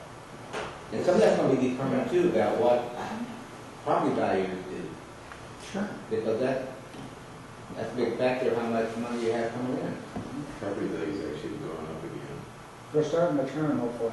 Yeah, property values are going up, that's more money to work with. That would make it easier to find that money. The inflation rate that is going to be applied to all parcels this year is 1.6, which isn't as high as it's been in some years, but it's pretty consistent with what it's been the last few years. So even if property values are totally flat, you'll get that 1.6 inflationary increase. So I think this year will be at 0 or slightly positive for the first time in probably 5 years, maybe 6 years. So I think things are starting to turn a little bit. I mean, Julie's the one that will say yay or nay to that, depending on what she's seeing, but that's my gut feeling that that's going to happen. Well, we only have her till the end of January though, right? A little bit longer than I want to get back to the oil and gas just briefly. The budget is, we've taken that 340,000, and it's a conservative number, but that's to help even out the ups and the downs. What if just in the short term, we could say, the council can always revisit this and vote on it again and come up with a different spending rule after the members of the council. And here's just a thought, just to talk about maybe a 3-year period where we either take, half a mil, that. 0.5%. half a percent out of oil and gas for the next 3 years to help get us started. And maybe we could think about also that anything over 340,000, keep the $340,000 stacked in our budget, and then anything over 340, if our arguments are better, that should all go 100% to local streets. That would certainly be a reasonable thing to consider. That I see as a better hybrid approach, and then maybe also incorporating Joe's idea, maybe looking at the departments and trying to come up with a 2% savings or some kind of a goal, and also a millage, because we need them. There's no other way to get to the money. But I think if we take it out of all those areas, and then maybe the state will bless us with at least the big money bag. That would help too. But I think that is what looks like a fair compromise to go to the citizens with. And that's of course in my opinion, but that's what I get from talking to people. They want to see it coming out of it. This is a really sticky subject, the oil and gas fund. So we need to get something out of it. When she was talking about that, I was looking over I was reading some of the stuff that you gave us a couple months ago. And I think what you're talking about has been done before, like in 2014, it showed over here on this right here, where there was a special authorized takeout of 125,000 by the council, above and beyond what was the 4% coming out. And what was that 125,000 for? Council was concerned about the level of increase in the water and sewer rates. Right. Sewer fund rate increase. So that helped to buffer. Utility rate increase. Right. Now, can we stop for just a second? With the new sewer and water rate increase, you're in your third month. July. Since July 1. Okay, so 4 or 5 months. Is it becoming sustainable now for water and sewer that they're able to, are you generating the revenue that It you seems expected? to be having the desired. We're tracking where we thought we were going to track. Okay, At this point. I'm sorry. All right. Well, that's a positive note, because a lot of the money that used to come from the oil and gas was going in to support the water and sewer. Subsidizing it. Yeah, the thing to keep in mind- For this new rate structure was to get out of that realm, to bring monies to other parts of the state. And even to go beyond that, the idea is if you implement the rate study as the rate consultant recommends, which has a couple increases in years 1 and 2, and then more like an inflationary type increase from there on out. Once those debt issues that the water and sewer fund has had to undertake start to drop off, that money then gets rolled back into the improvements, and at a certain point, you fully fund the depreciation, and in theory, should not have to issue any more bond debt, which is expensive, because you have all the transaction fees and you've got all the interest costs. So instead of that money going to pay the bondholders and pay the financial advisors, you've got it going straight back into the utility system. And a lot of what the utility system does is open up roads and fix the roads when they put it back together. So when that money starts coming in, you're whatever it is, just 7 years on. you get some money in here. And again, these projections don't show any of that. I wanted to show just kind of solid resources. But that's what the water and sewer rate study was really designed to do, is to not have a local street issue on our hands, but to set the revenue stream such so that the system is sustainable moving forward. And I think that's what it does, and it also will help out the streets in the long run. It is specifically set up so we don't get into this position with our water and sewer aspect. Now, was that $125,000 used? Yeah, it was sent over to the water and sewer fund, yeah. Okay. So it was needed in order to bridge the gap between. Wow. We lost $400,000 in revenue from one customer, from the Oaks Prison. They did a number of capital improvements and reductions in their consumption that cut their water bill and sewer bill tremendously.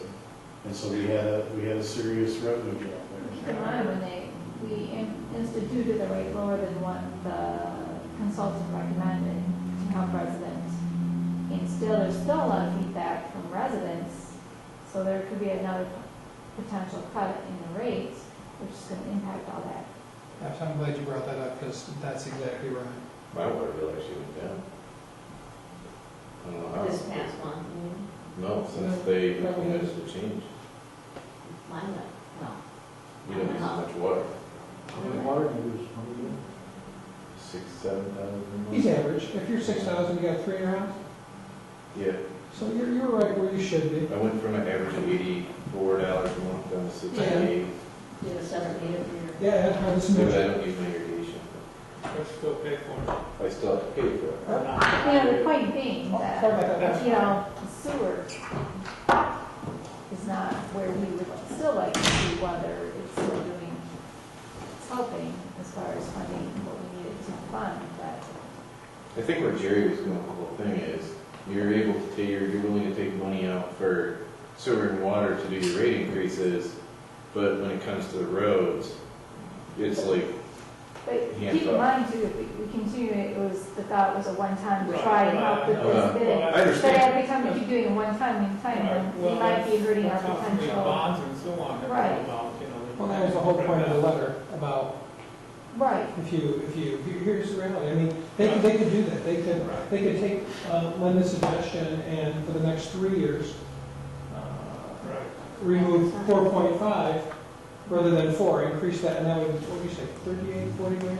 Yeah. even if you did 4 3/4, you're talking Okay. 52, That 54,000. 96th and Which is- down the road, so it gets- How much of the oil and gas fund has been leveraged? Depends on returns and all. You know the percentage? But that's the potential Yeah. impact.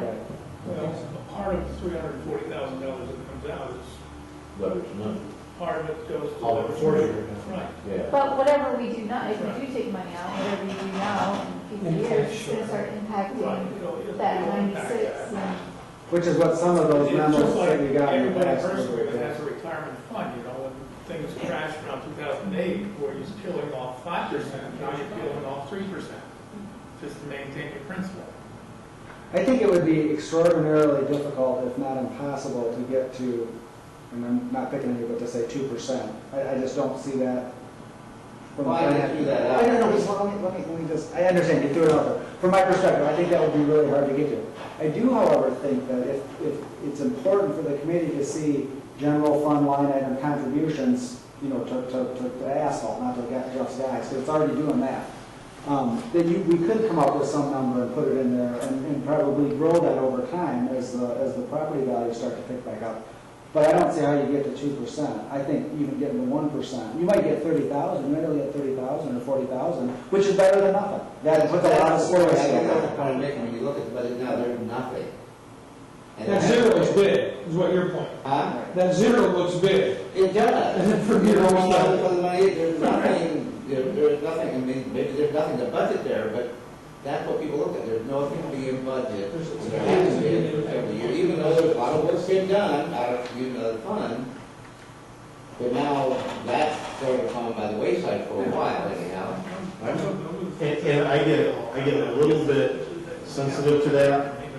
All of the money that's going into the local and major streets, with the exception of $55,000 right now, is going into maintaining the streets. Right. None of it makes it, trickles down to the bottom to get towards construction. So we're maintaining the streets every single day. And every day of the year, we're doing maintenance on the streets. So the money, revenue stream that we're getting from Act 51 isn't enough for us to replace and upgrade the local streets. I mean, that balances out at zero, and we're tracking it better this year, and I'm guessing we're still subsidizing it with other funds. Yeah, here's the beauty about it. We'll have time to know whether the legislature is going to do anything Right. before the budget has to be prepared. So Right. once that information is available, Yeah, hopefully. I understand that, but there's also a need to, there's also a timing. Right. There's a need to, Which is kind of what we have on. yeah, there's a need for this group to, I believe, make a recommendation to council. And maybe the recommendation is, Joe, a contribution from general fund. And maybe you don't put how much it is, but a general fund contribution. Maybe the recommendation is to, for a 2-year period of time, 3-year period of time, you take 0.5, additional 0.5, plus the other items which have been included here. So we can do that? I mean, that's another, I think from a recommendation standpoint, I think you folks can make that recommendation to them. Ultimately, so the general fund is just the operating, so let me make sure I understand your, the general fund you're talking about is the whole budget. general fund is finance, manager, DPW, Okay, police, it's fire. a fund that people draw off if they need it in emergencies and stuff. No, No. The property tax revenues flow into a month, and also, Okay. it's the fund, I'm sorry, Jerry. it's the fund that provides most of the services that you would, It's the Yeah. catch-all fund, it's the fund. where- It's the big one. it's the main operational It's, fund. yeah, but not water and sewer, that's, Okay. right. That's an enterprise. Right, so, yeah, I could see this committee saying, we believe there needs to be a contribution from this, we believe the oil and gas needs to pony up this. Yep. But at the end of the day, it'll have to be, it's council's ultimately will be the one that says, how much of this, how do we incorporate this? Working with staff, is this feasible, how much here, how much there, what's feasible, what's not feasible, and ultimately it will be up to them to determine Right. what or what not gets incorporated into the 15-16 fiscal year budget. So what we've laid out on the screen here is a potential timeline for doing that. So November, December, and you know there's the holidays and stuff. If additional meetings are needed for discussion, we could schedule those. Draft the ad hoc committee report, have the committee review that, make any changes that needs to be, and then sign off on it and submit it to council, and that would fit well and line up well with the city's budgeting cycle, if that was something that the committee wanted to do. When does the budget talk start? I start doing the budget in late December, early January, it really starts happening. We deliver typically in March 12th, March 15th. Mid-March, yeah. Mid-March is when it's delivered to council. So I would say from a department director standpoint, it starts February-ish, Jeremy, is when, we may get it in advance of that, but February is when the department directors start really coming together, formulating the budget that's going to get presented to city council. So in essence, we need to kind of ratchet up what we're doing, and we need to be serious about getting something drafted up to present to council soon, so that we have some sort of a recommendation you know, if it means more meetings or shorter time in between meetings, or, you know, maybe emails back and forth. Whatever you think it's gonna take, so that you can follow that time frame and have impact Yeah. on the budget Yeah, discussion. the goal is to make sure the recommendation is in the time frame so council can consider it for that fiscal year budget. I have a question. We have new auditors this year, right? Is the audit done? I mean, do they have any? It was already done. Okay. They don't make recommendations. Yeah, I know. Not like this, they would not. So we got a new auditing firm now, or a different person? No, council approved a 5-year contract. We had Gabbard and Company, we have Anderson Patent. Anderson Tacker.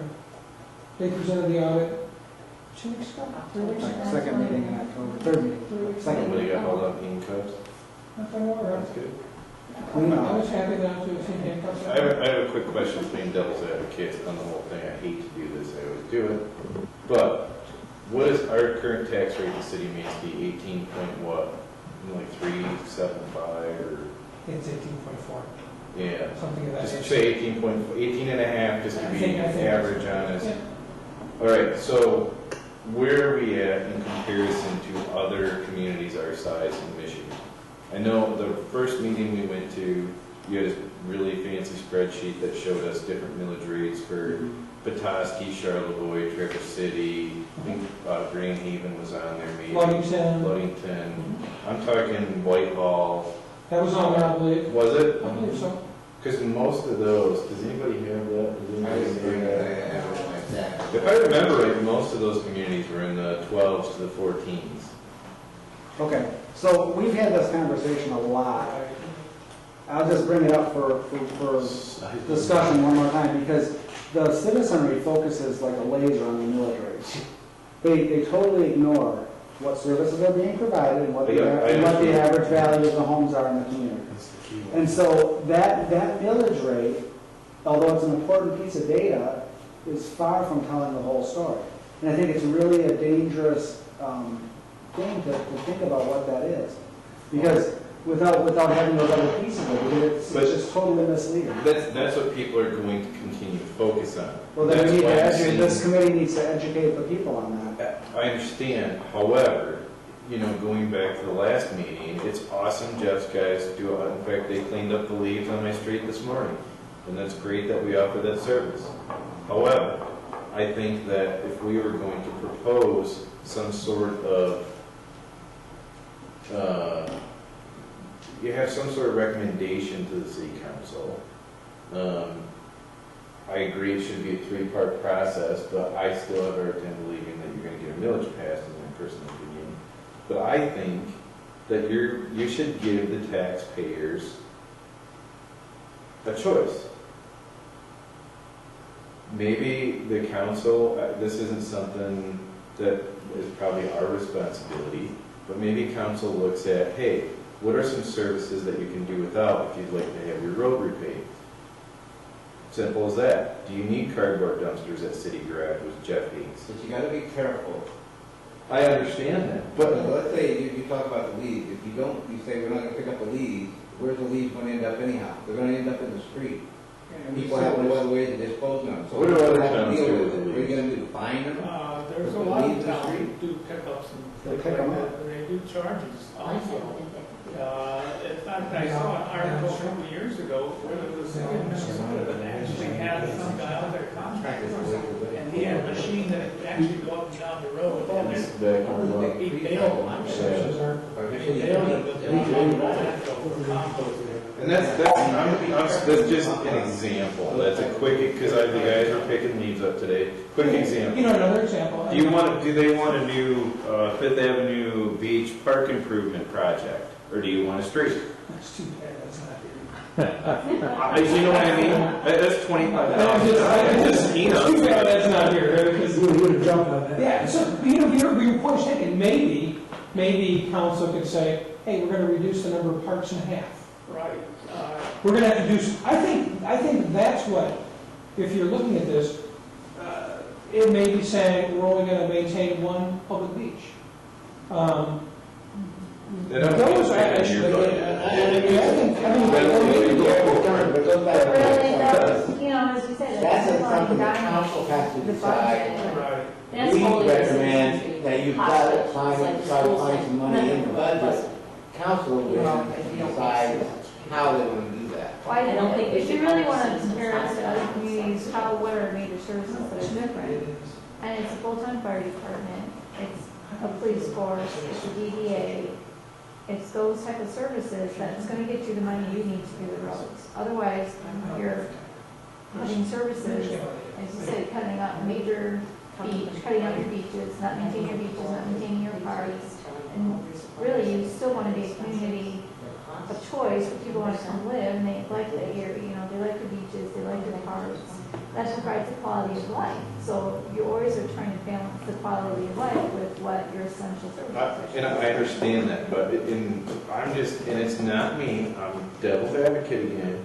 You know, we do have the DDA, we do have all these other, the Alliance for Economic Success costs us $50 grand a year.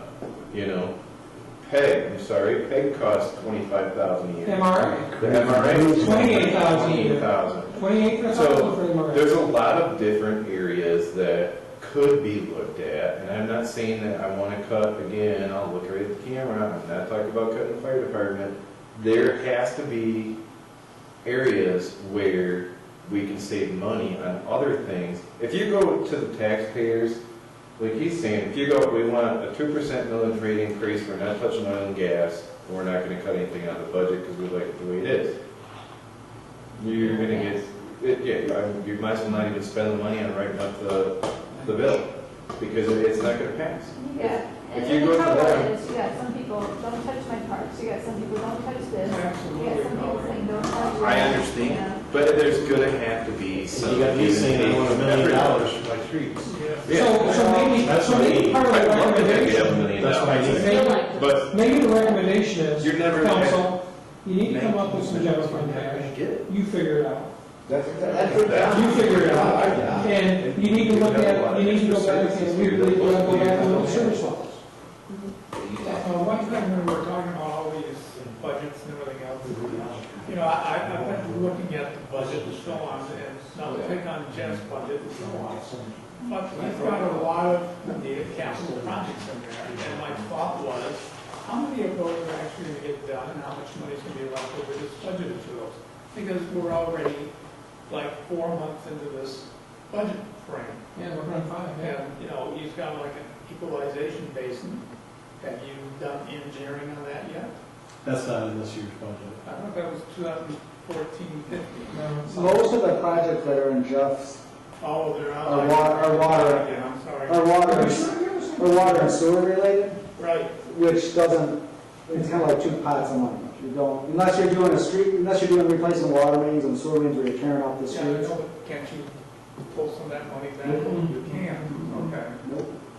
I think the committee needs to be careful that we don't get into the Because you see this details big too much. article in the Detroit Press a couple of weeks ago. We need to do it at a higher level and let the council, which is their job, deal with Yeah. the tough decisions that That affect the Detroit details. has been running over for. I think, and I've sat in, I think on every one of the meetings, maybe on this one, I've heard enough, and I think we've gotten to a point where I think we could start to put down on paper what the committee's feelings are, and maybe do a draft report and then let you guys cut it to shreds I and think change that's it. part, because otherwise we're just gonna constantly beat this thing to death, and we have, Gonna we keep have, looking we're at not words. gonna make any more headway than where we're at today. Does that seem like an approach? Because No, but I think we're at the point, I think we made a lot of headway, but I think we're at that point where I do too, Joe. I'm with there's you. not much Yep. more for us to do in that regard as far as gaining any ground. To Let me, the state decides all of a sudden to come up and hand us some money, but and I'm not, and Ed is as close to that as anyone in the city. I'm just not as optimistic. I'm just not as optimistic as Ed is on the state. As soon as I heard them say the 1.5, the change from roads to state roads, I think that was I don't think that was an accident, I don't think that was subtle. That was in- I think that was clear as day, and don't get me wrong, hey, we all drive the interstates, right? We all drive the M55 and 115 and 31 and what is it to him like? Whatever road it is at 10, going all the way across, we all drive those roads, and we all know they need work. So no one's complaining about that. It's just, I think that there's a power play going on right now from MDOT to garner a larger portion of that than maybe initially we thought. I think we'd be fortunate if we maintain our status quo with what we get now. Proposal today was 40 cents a gallon, and there's a new gas well just about to come online out here too. So, I Well, mean, it's not a new one, it's they rework it. Well, reworked it. yeah, Yeah, they reworked the one. but it has been offline for a long time. Gary there, we're working on it.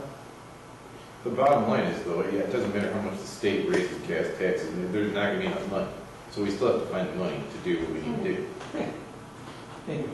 I don't care how much they give you, they're never gonna give you enough. I wasn't joking. Where we started in our internal discussions, it's $1 million a year that is what's needed for our net. So significantly done that. 600,000 nudged it in an upward trend. But we have to start somewhere. But it would be meaningful. And that was with this one, Jeremy. Yeah. We gotta start somewhere. Ed showed this, just a little sliver of this, but this was generated by an engineering company. It's several pages long, and it's all the street segments in the city, and we've estimated cost per street segment based on an assumption of the treatment that would be acceptable. And so, again, every one of these segments has to be upgraded, every single one of them. This is the 400,000 on the local streets, and these colors are year by year. So 1 year, 2 year, 3 year, 4 year, 5 year.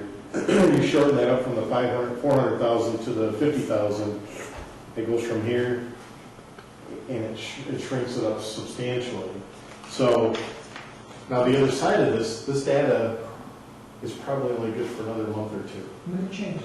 Because over the winter time, they're going to age again. We've got to recalculate the roads and And all these sheets together are the 16 million, approximately 16 million, that we've talked about on a couple of different events. Don't focus on the numbers If too you much, did because that number comes up and down all over the Well, place. the other thing is, That's the the approximate. recommendations we put together have to be more than just, well, we're just gonna have 9, 10 years.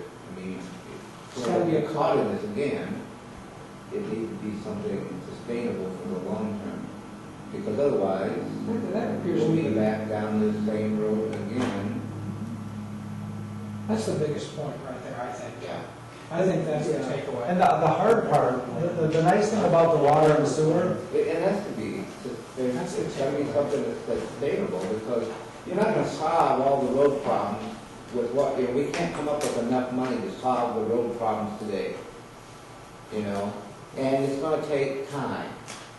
But we need to start, and we need a significant amount of money to make an impact on that, But it's gotta be something long-term, and sustainable for long-term, because otherwise, road maintenance, like any asset maintenance, it's a forever. As long as you own that asset, it doesn't, it's not a one-time thing. the other thing that's starting to happen, and so if there's $1.5 billion available in this new package, whatever money is available new, contractors have compressed. They've reduced their staffing levels. They have sized themselves to the levels that have been available for construction over the past 5, 6, 7 years.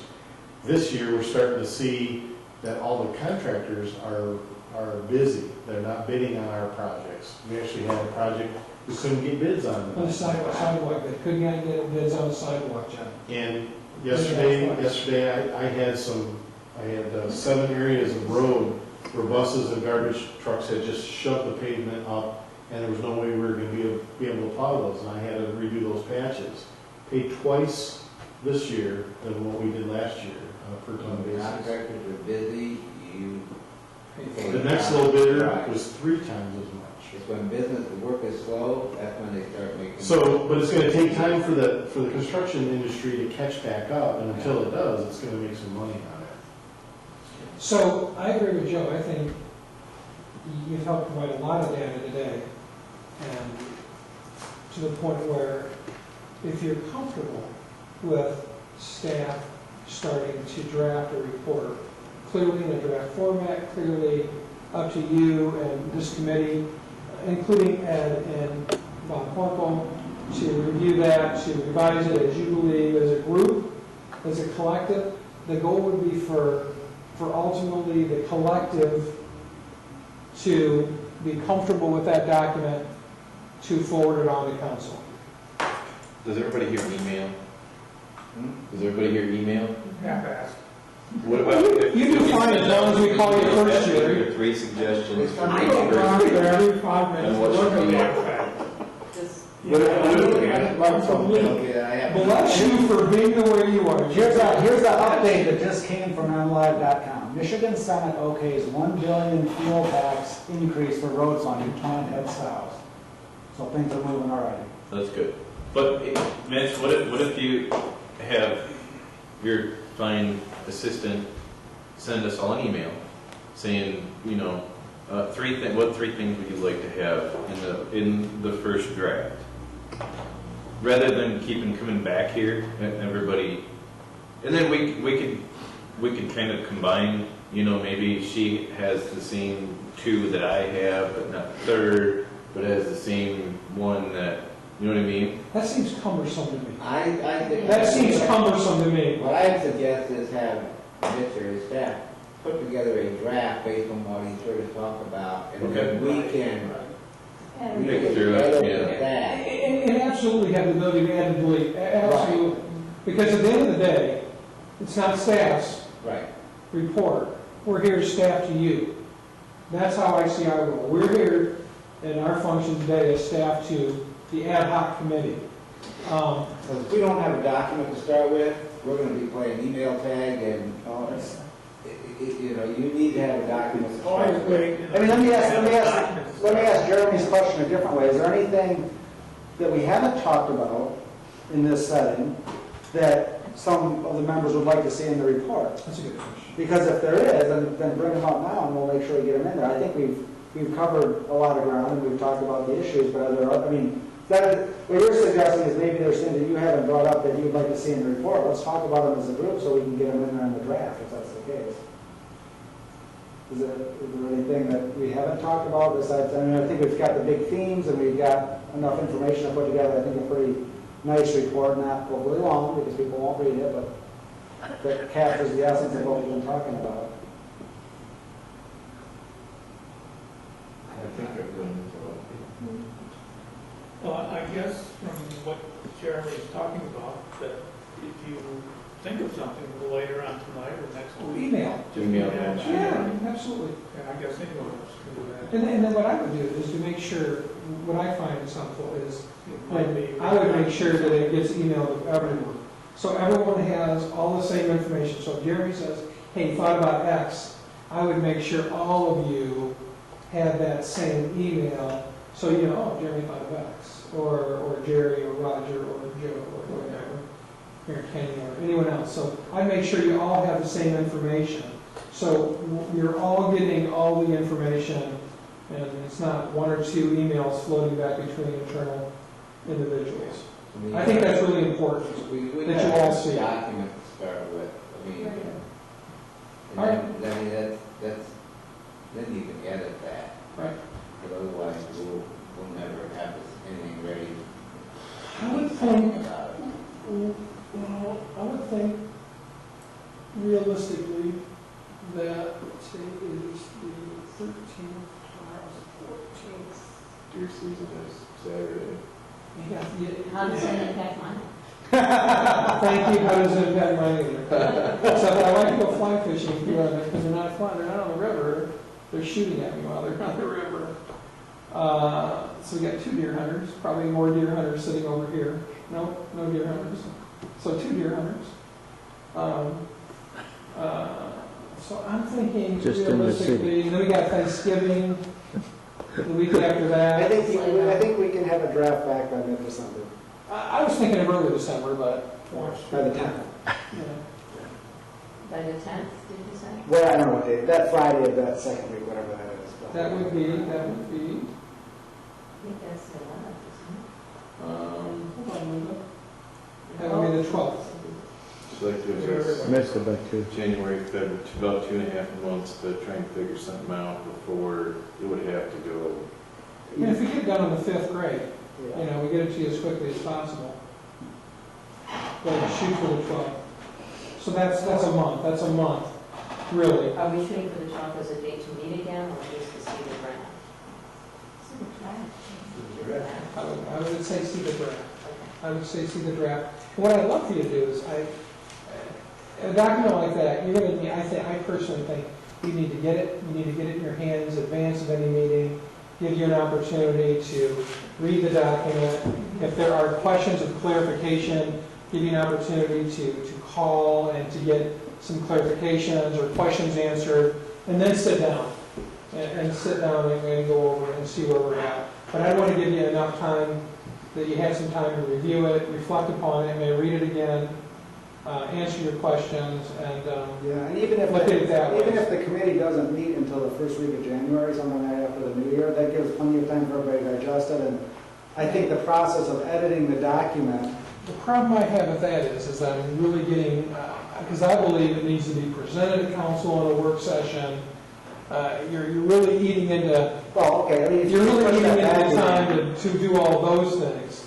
I think this needs to be presented to council at a work session. Council needs to talk about, do we hold a public hearing with this document? Do we incorporate this as part of the budgeting process for a public hearing to obtain citizen input? We've got, so I just want to make sure that we're not bumping up against that budgeting, that budgeting timeframe. I'm just sensitive to that. I want to make sure that we're giving plenty of time for council to go through this. And one of the things that I think would be very, very helpful, maybe, what do you think about a joint council ad hoc committee work session where a presentation is made, it's a work session, we present the recommendation to council, and the committee being there, you know, kind of a round table, and so you're not sitting up top, they're not sitting down below, but I know it's not great for the camera, but kind of structure it that way. We've had those in the past, I think they work pretty darn good. Having a joint, so we've got council and the ad hoc committee folks all together talking about this. I think that might be a really good way to have a good dialogue among the council and the committee. I think, you know, if we structure that the right way, and if we set the tables up the right way, present the information, I think that would structure a good dialogue between the council and the committee. It make a lot, you know, I think there does need to be a public hearing, you know, whether it's through us or council, or, you know, where you put it out there and try to get some people. Public I hearings know. just don't get the response, so let's think out of the box about We could what put it on. what can we do to get a greater response? Yeah, I get you. I'm not going there, but, what can we do to get a greater citizen view? I mean, public hearings to me at times just don't seem to generate